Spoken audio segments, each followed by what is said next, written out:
Are you a professional woman who wants to create passive income streams and financial freedom through real estate investing? Join us here on Real Estate Investor Goddesses, hosted by Monick Halm. Listen to women who are rocking it in real estate investments as they share their stories of success, failures, and best advice in real estate investing. Start creating real wealth through real estate. Tune in today. Here's your host, real estate investor, syndicator, and developer, Monick Halm.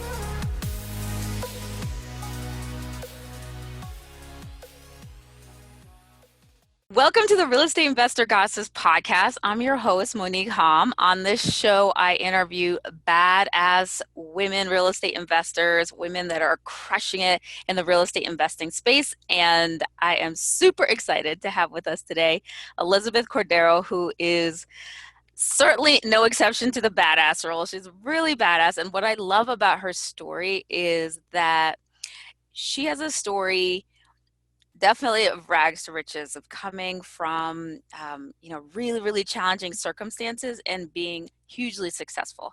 So anyone who's listening to this, or you're wanting to get into real estate and you're going, I don't know if I can do it because I have this excuse or that excuse and that excuse, I think hearing Elizabeth's story, you're going to go, okay, if she can do it, I can too, which I love.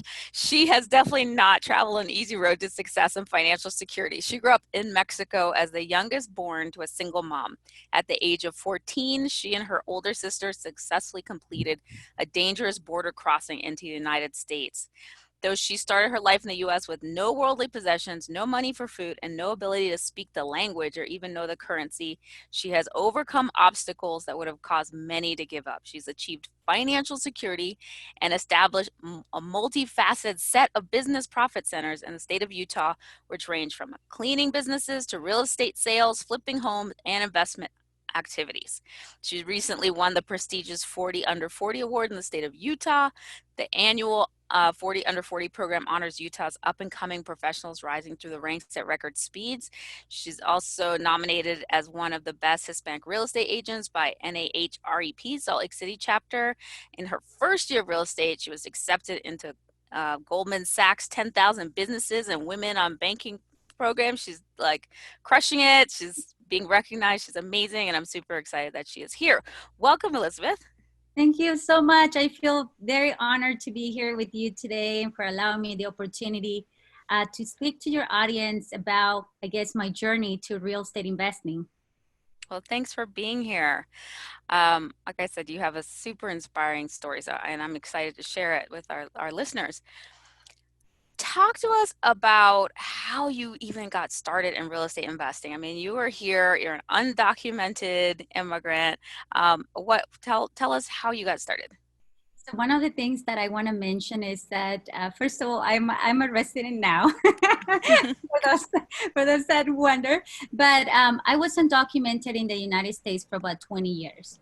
Wow. So I just recently got my residency about, I want to say 3 years or so, maybe a little bit more.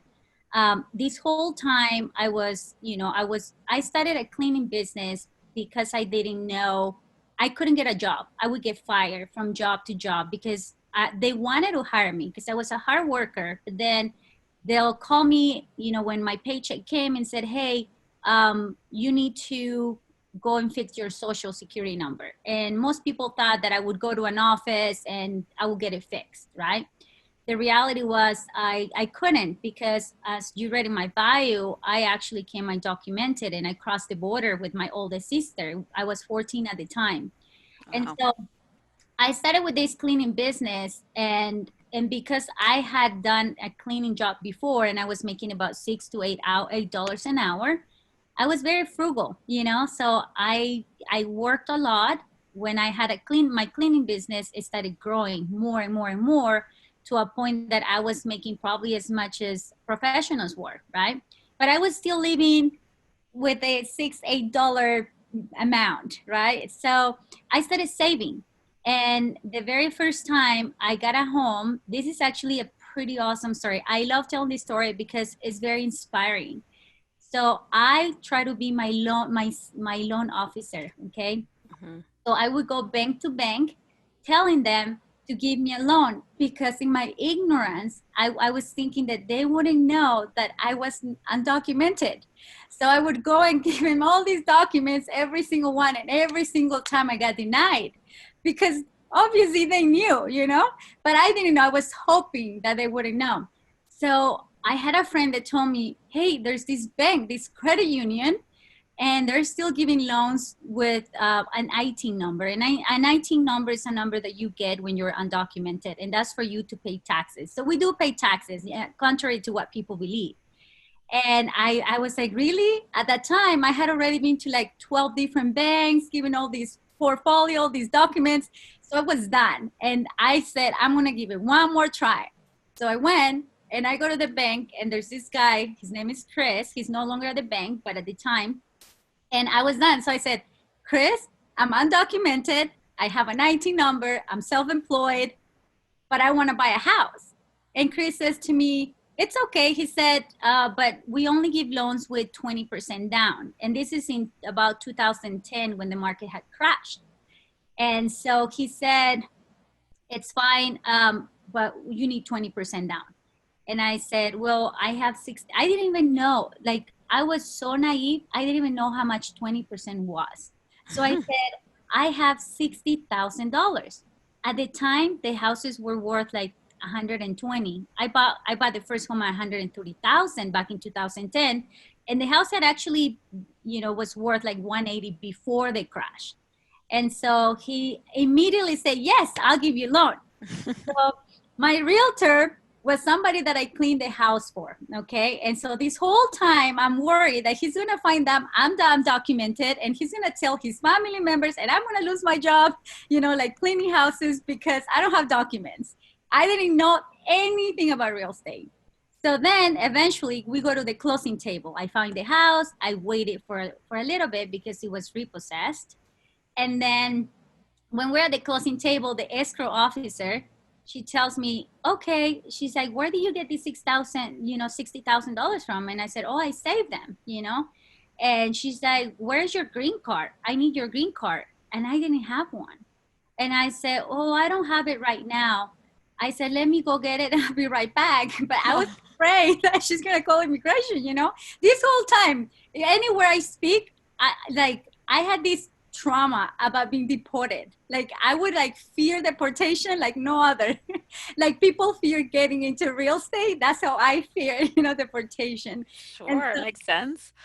Yeah. So I go to the bank and I say, hey, Chris, I don't want the house anymore. And I was about crying, because that was one of my dreams from coming to Mexico, because we were so poor. We didn't have a home. When I arrived, I live in a house with 21 undocumented men. We'd have to make a line in our house. My clothes were in a bag, in a trash bag, and I would have to just take it to go to school and put it in a corner. So one of my dreams was to own a home. And I said, I can buy it. And he said, why? And I said, because the lady wants me to give her my green card, and I don't have one. And I said, I can't get one. I waited, at the time, I probably waited like 14 years or something. And I said, I can't, there's no way. And he said, hold on. And he calls the lady at the escrow officer at the title, company. And he says, I am the bank. I'm taking the risk. All you need is really just to pretty much record the deed. You don't need a green card for that. And the lady got mad, and he spent hours, not hours, but a long time on the phone, talking to the manager, let me talk to him. And then he goes, go back now and take your Mexican passport. So I go with my Mexican passport, and I said, here, Chris told me to bring this. I was just so fearful. So I bring my Mexican passport. She records it. If you see the documents on my first home, I still own the home, by the way. Today it's worth about, I want to say over 300 now.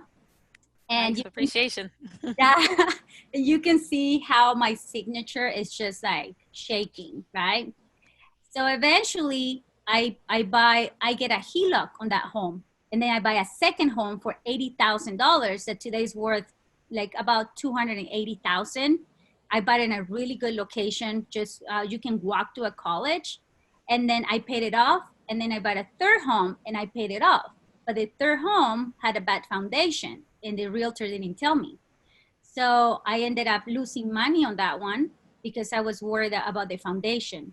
Well, today the house is worth almost 400,000. If I had somebody to mentor me and tell me, Elizabeth, this is a good location. The reality is I navigated real estate through common sense. I didn't have a mentor. I didn't have anybody. I just, after that, I got my documents through DACA, right? And that's when I went to Google and I Googled cheapest real estate school in Spanish.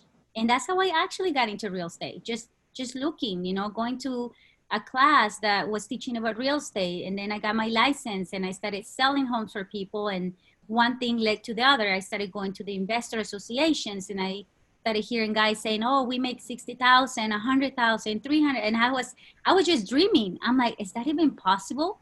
So that's kind of how I got into the investing world. Amazing.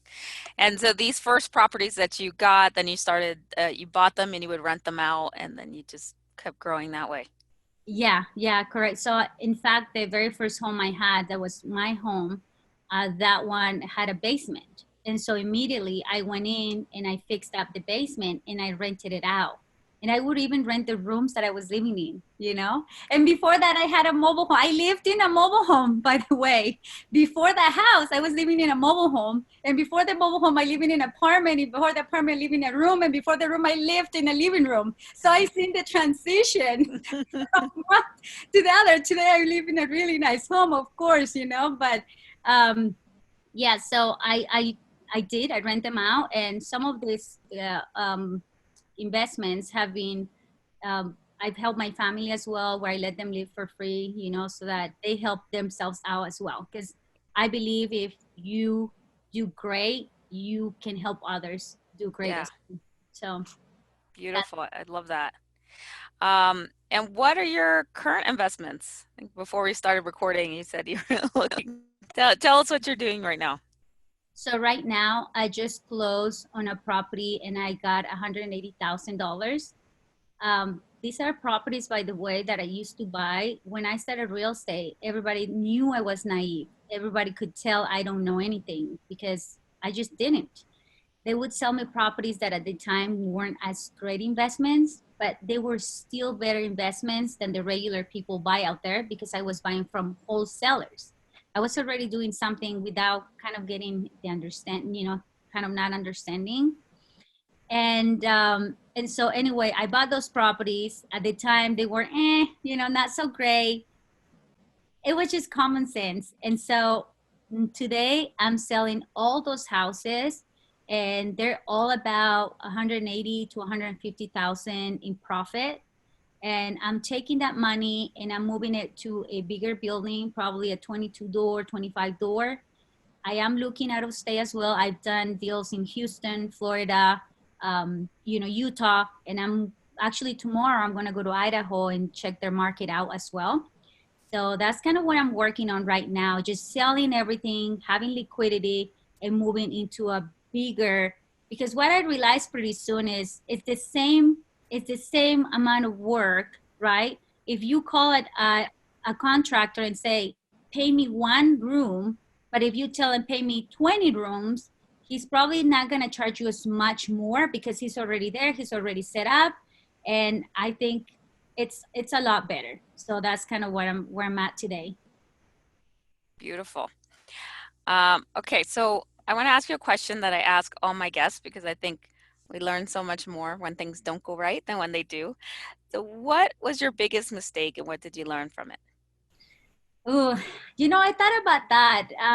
I think my biggest mistake was to trust people because where I come from, we do a lot based by trust, right? We do everything. There aren't contracts in my culture or where I come from.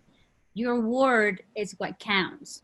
And so because I grew up in that setting, I thought, okay, if I tell you I'm going to do something, I better do it, right?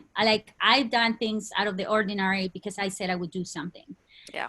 Because of that, I think my biggest mistake was to trust the wrong people, was to trust people that wanted to take advantage of me, even attorneys that knew I had some money to invest and charged me like $300 just to fill out like 4.5. I remember having this attorney I drafted the contract. I sent it to him. He was the escrow officer. And because I forgotten to put the interest rate on the property, I had bought a seller finance, which, by the way, that's how I grew my real estate portfolio. Most of my deals are seller financed. Like, I could not get a loan for the longest time, so I bought seller financing. And I had a guy that came to me, and I kept going to his classes. He would teach newer investors. And he approached me and he said, "Oh, will you like to invest?" And I was excited. I mean, obviously I owned a few homes before, but I wanted to like get bigger, like do other stuff. And I said, "Yes, of course." And he's like, "Okay, I have 4 opportunities." And he goes, 80,000 cash, 15,000, like these enormous amounts. And I said, "No, I'm going to start small. So I'm going to go for the 15,000." And I remember him coming, and I was cleaning a house myself for like the realtor that had sold me that house, by the way. And I'm cleaning the house, and he's like, "I'm outside," which I thought it was odd. Like, why are you driving to the house I'm cleaning for the money? And so that should have been my first red flag. And then as I give him a check, he's like, "Oh, great, keep doing what you're doing." And that felt wrong because instead of saying, "We're going to do great things" or something, he said, "Oh, you're doing great. Keep doing what you're doing." It felt like a goodbye to me. Well, he ended up stealing the money, and there wasn't a property. And they did so many shady things. And I think he continues to do that, which is the sad thing. Like, nobody has catch up to him. But I think the universe has a way to get back to people, when they're like, Yeah. so for me was trusting the wrong people and believing. Not having contracts too. Yes, Like. Yeah, you know what? Not having contracts has been the biggest headache for me. The biggest headache. Because the reality is, I heard a saying that if you want relationship to last, have the contract before, not the attorney later, or something like that. Yeah. So I think contracts absolutely are a must. I still today, because of the way I used to do things, I have a hard time with that, but the best things that have happened to me had been with the contract, because then they're liable to do what they say they're going to do. So absolutely a contract is a must. Clear contracts help a lot. Yes. A lot. But yeah, and then trusting the right people. It's you do need some trust in this business because it is a relationship business, but knowing who to trust. But then having clear contracts helps as well. Yeah, so really good. Yeah. No, but I was gonna say, trusting is important, but sometimes I feel in this business there's a lot of greed, and sometimes people forget about the humanity. We are going to make money because this is the business to do so. This is not a business. I mean, you really would have to be really, really bad or make really bad decisions. But if you're smart, what you're doing, if you're careful, if you're patient, you will get to where you want to be. You just have to like do the right thing, get the right deal. Because what happens, people get impatient, right? Right now, I'm becoming liquid and I want to get my next investment. I'm excited for it, but I have to tell myself, this is not a rush. You have to like wait for the right thing. And so I think that's one of the things people forget. I hope that more investors, as they do better, they will help other newer investors to do well as well. Because like we have this saying, the sun shines for everyone every single day. So everybody has, whoever likes your personality doesn't like something else, right? And so we're going to attract the people they're going to help serve us. So I think that's very important also in real estate. For sure. Yeah. So really good. What are you most proud of? What am I most proud of? I think I'm most proud of being a woman in a business where it's mainly men nominated, right? Where there's more men than women. For sure. Yeah, because that's you. I know you know. Like, I know that. I know all too well. When I first got into this association, I felt like people look at me like, "Oh, this Hispanic girl. I'm only 5 feet tall, So they're like, this tiny. What is she doing here?" And eventually, as they got to know my power, right? Like, "Oh no, I can order this room," and they got some respect, I think that opens the door for other women as well. I think as a Hispanic, like I have so many things that you can say you could consider as a disadvantage, but not really, right? Like sometimes I don't understand what they say in English. That's the reality. Sometimes I wonder, like, what are they talking about, you know? And I have to figure it out. So it's like a little bit more work, but it's allowing myself to open those doorways for other people. Like I know people that are undocumented. They think they cannot do it, but then when they come to me and I tell them, no, you can, and this is probably how you can do it. This is how I did it.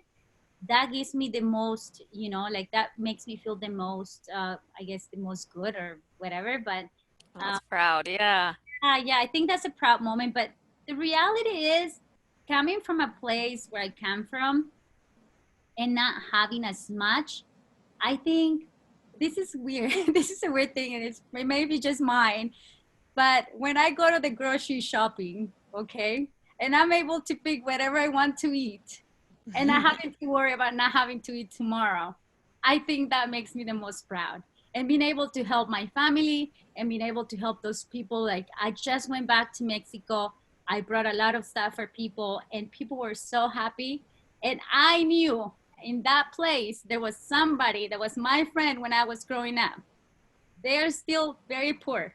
And that to me is the most proud moment, when I'm able to give back to people. I think that's when I feel like Mm, I've served to this world, you know, because yeah. that's when I looked at that and I saw so much need and how much people are suffering and how much unsafe they are. That's the life I would live today if my mom hadn't had the time to come here. But I think that's like my biggest, you know, proud moment. And the other one is writing a book. You know, I'm writing a book about my story, and I think that's big for me because I want to inspire women. I want women. Obviously, I want to inspire everyone, but I speak of the women perspective because I am a woman, and so I want to Yeah. inspire those women that want to do something. Women are so special. Everybody is, by the way, but I speak of women because I relate so much to them, right? Our femininity, our power. We're so sometimes women have so much self-esteem issues, self-worth issues, and I want them to know that we're so capable just by being a mother. You know, just being a mother, it's what a miracle. What a miracle is that? Like you just gave life. That's a big deal. People don't realize, you know, the things that we do. And so I want women to like stand out and say, hey, this is my power, right? Empowering the women. And so that's really what I'm looking forward to, inspire women all over the world. Well, you are inspiring women. So wonderful. And that's my mission. So I love that you are a soul sister with a similar mission to inspire. Um, and you should be very proud of all that you have accomplished and all that you've been able to overcome in order to be there. And it is those things because there were times in my life where I wasn't quite sure, you know, if I'd have the money to pay the bills or just having enough to eat and to not have to worry about that anymore, to feel like, oh, Mm. yeah, like it is a wonderful moment. It really does feel really good. Um, to what do you attribute your success? Because you had a lot of challenges. So what do you attribute your success? You know, I think it's been the support of every, I don't think my success, obviously, I had to have the courage, right?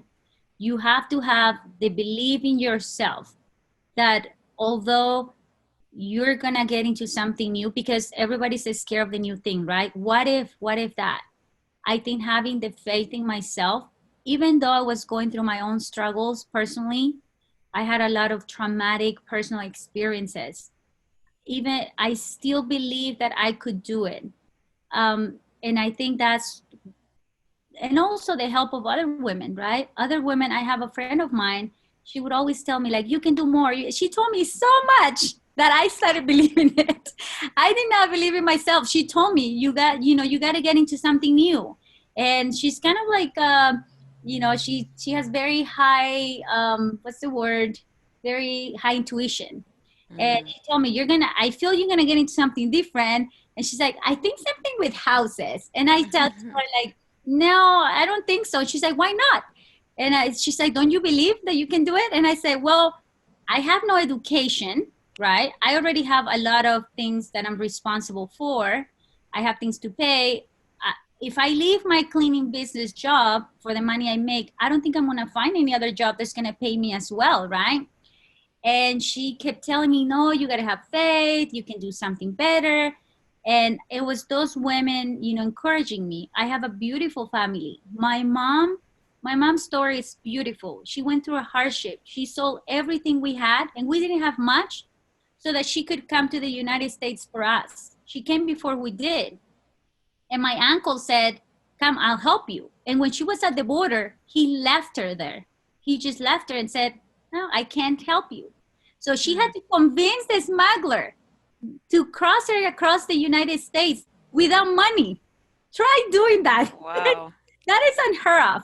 And the guy said, you know, for whatever reason, he helped my mom. He believed. And then I asked my mom later, Mom, did you pay him? Because you can just go. Like, yeah, once you're here, you just can just disappear. And my mom said, yes, I did. And I was so proud of my mother at that moment. I'm like, this is where I get my values, like all these good values my mom taught us, like, like fighting hard and not giving up and being responsible and hard work and all these things, I think just combine.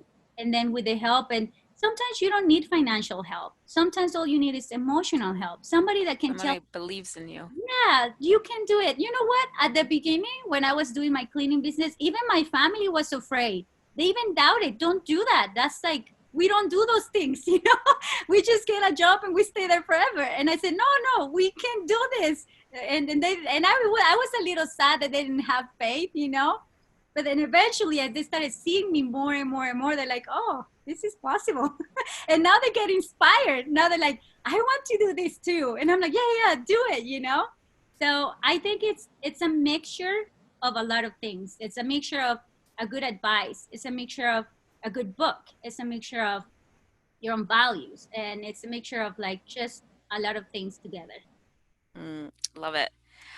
Okay, last question before we get into our Trinity. What do you wish you'd known at the beginning that you now know? I wish I had gone into multi-unit.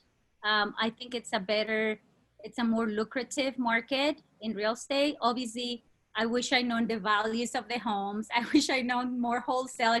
I wish I was grown into real estate. I wish somebody, when I was young, obviously in my family that wasn't possible because from where we come from.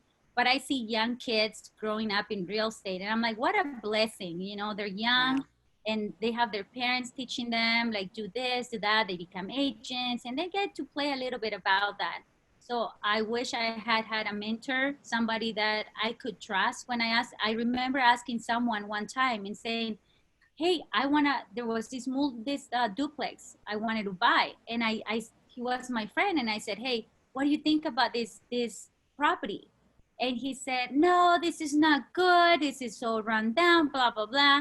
Well, that property today is probably worth a lot of money. It was in a great location. I just had a good eye.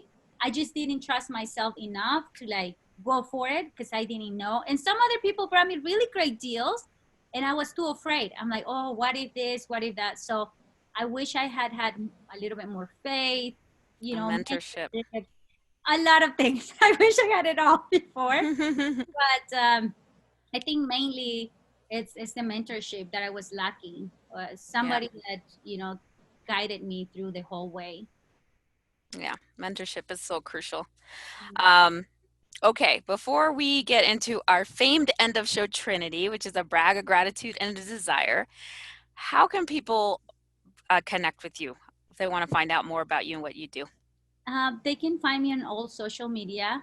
It's Cordero Investments LLC. That's how all my pages are. I'm not going to change the name because it's just, it is what it is. They can find me there. They can message me. And I obviously have a personal Facebook page. But if they just look Cordero Investments, they can find my website. They can find every social media platform. I'm there. Okay, Cordero Investments LLC. All right, now it's time for our Trinity. What is one thing you're celebrating? What is your brag? One thing I'm celebrating, I don't know. You know what? Actually, what I'm celebrating that is big for me right now is going through a really beautiful healing process as a woman. And I think that's beautiful because I believe that everything comes from within. And coming from a place of hardship and coming from a place where sometimes you don't build the faith that you need to continue in life. I think that's been a beautiful moment for me. Like just realizing my power as a woman, realizing all the things and the gifts I was given just by being me, by being born. But like I'm not in this life by mistake. I'm here for a purpose, like everybody else is, which I wish everybody would take the time to find their passion and go for it, because people are afraid, and we have talented people, artists working in cleaning, which is, there's nothing wrong with any job. I've done it all. I've done construction, I've done every single thing possible. But there is power in knowing your worth, in knowing what you're here for, in knowing your purpose and having your passion. Once you discover that, you're going to have more faith in yourself, and that's going to keep pushing you to move forward and forward. And for me, that's happening right now. And that change is bringing better things, bigger things in my life. And I see myself doing things worldwide, and so I think that's what I'm most proud of, like all the work of the healing and all that way, all that journey that I went through, so that today I can teach other people and say, look, I've done that. I understand you from my heart because I've been there before. So I think that's what I'm most grateful for. Well bragged. And what is one thing you're grateful for? Oh, I'm grateful for life. I'm grateful for the people that I'm surrounded. I'm grateful for having a great mother, a great family, brothers and sisters, nephews, which, by the way, when I bought my very first mobile home, I was actually homeless before my mobile home. Yeah, I had Wow. a relationship that kicked me out in the middle of the night in the cold winter, and I had no place to go. So even my little nephews lent me money from their piggy banks so that I could buy this mobile home. And I'm just very grateful. I'm surrounded by amazing people, friends and family. And that to me is more valuable than any money that you can earn on this earth. So that's what I'm like. Obviously, by God, I believe in God. So I'm grateful for God giving me these opportunities to be in this lifetime. Like, what a great time to live, right? What a great time to be alive. So that's what I'm most grateful for. Beautiful. And last but not least, what's one thing you desire? Ooh, I think I desire for the world to be more compassionate to each other. I desire people to look at other people starving and not look away, but to do something, one action. If everybody took one person under their wing, right? Like if you look on TV, it's so easy for us to look and look away. But if you see a dog on the street that's starving and you feed that one dog, you change somebody's soul. But if you do the same with a child or a person or an elderly person, how many people are like in these older homes and they have nobody that visits them? But if you take that time, if you do one act of kindness a day, and we all did that, we'll be better. We have to stay united, because for me, where I come from, we don't have law, we don't have safety. There's so many things that are missing, and I hope people take gratitude for where we live, the place of opportunities. And I hope that they realize that there is an opportunity for everyone, and they take advantage of that, because sometimes we forget. Sometimes we're so used to, I'm in my house every day, I just turn my water and hot water comes in. I went back to Mexico a few months ago. I have to take my bucket. I have to warm up the water. I have to take my bucket in the shower. I have to hurry up or it gets cold. I mean, there's a process. And so we forget that we have so much good. But at the end, we have to be united. We can't. I watch TV and I see people fighting. Like, you think this way, you think we think differently. That's okay, because that's why we're so unique. But I really desire for the people to be more compassionate towards each other. And so Hmm. that's what I would like to see in the world. Oh, so shall your desire be, or so much better than you can imagine, under grace and in perfect ways. I too share in that desire, because that we could use so much more unity and compassion for one another. Absolutely, absolutely. Well, thank you so much, Elizabeth. That was great. It's wonderful to hear your story, and it's so inspiring. So I appreciate you. Y'all, you can connect with Elizabeth at Cordero Investments LLC on all the socials, and connect with me at REI Goddesses.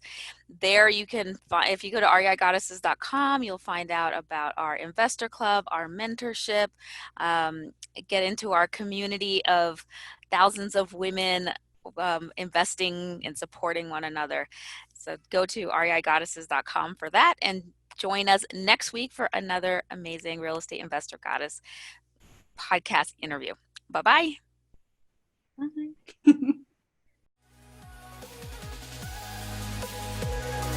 You have just listened to another episode of Real Estate Investor Goddesses, a show dedicated to sharing stories of women creating real wealth through real estate.